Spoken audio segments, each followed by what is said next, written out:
Hello and welcome to World History, Unit 6, The Rise of Totalitarianism. So what is totalitarianism? It's a political system in which the state holds total authority over the society and seeks to control all aspects of public and private life wherever possible. There are a number of ways that a totalitarianistic government can do this.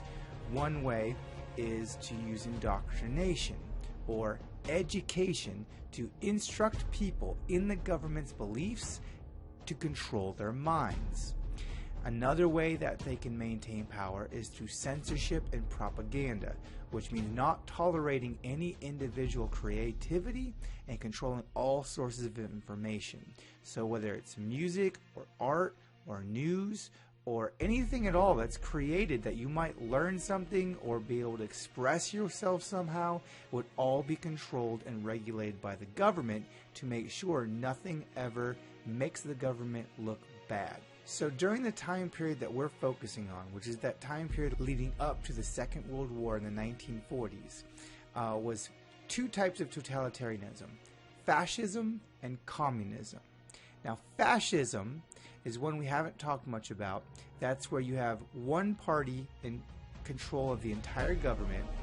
They deny anybody has any rights at all as an individual. It's all up to the leader to decide what's necessary and what's fair. The leader will force people to pledge loyalty to themselves, to an authoritarian leader, one man or woman that controls everything, and often there will be uniforms of a certain color and special salutes will be used. Communist country, if it's truly communist, is a classless society where the workers would unite to assume power. So there'd be no rich or middle or poor class. There'd just be one class of people and everybody's the same.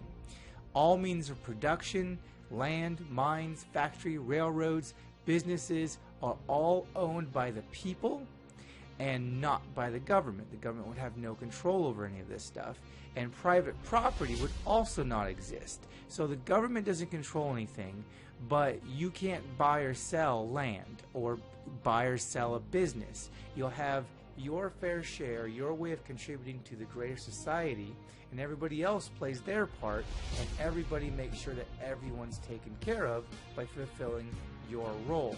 But there's no way to make yourself into a higher class, but then there's no way that anybody else can put you into a lower class because there is no class anymore. Now, communism is what the USSR, which is the new name for the Russian government, was trying to do.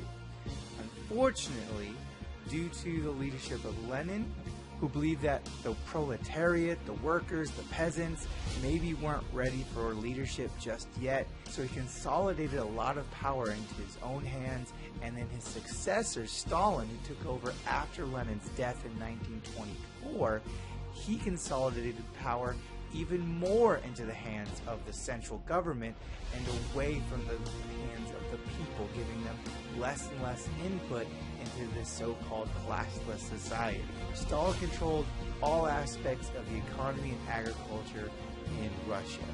Stalin wanted all peasants to farm on collectives or state-owned farms, and the products of those farms, instead of going to benefit farmers, would be distributed evenly among all of the workers.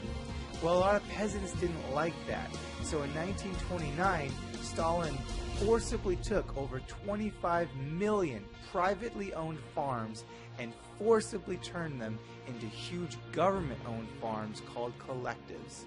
Now, unfortunately, taking all this land away from people who knew how to using it and forcing people who weren't farmers and didn't have much knowledge about farming onto this land led to great inefficiency, which in turn led to famine and millions of death, known as the terror famine in areas of Russia like the Ukraine. Meanwhile, not only were millions of people starving because of Stalin's power grab, many others were being outright killed because that was how Stalin maintained power. He had secret police torture and kill people to force obedience.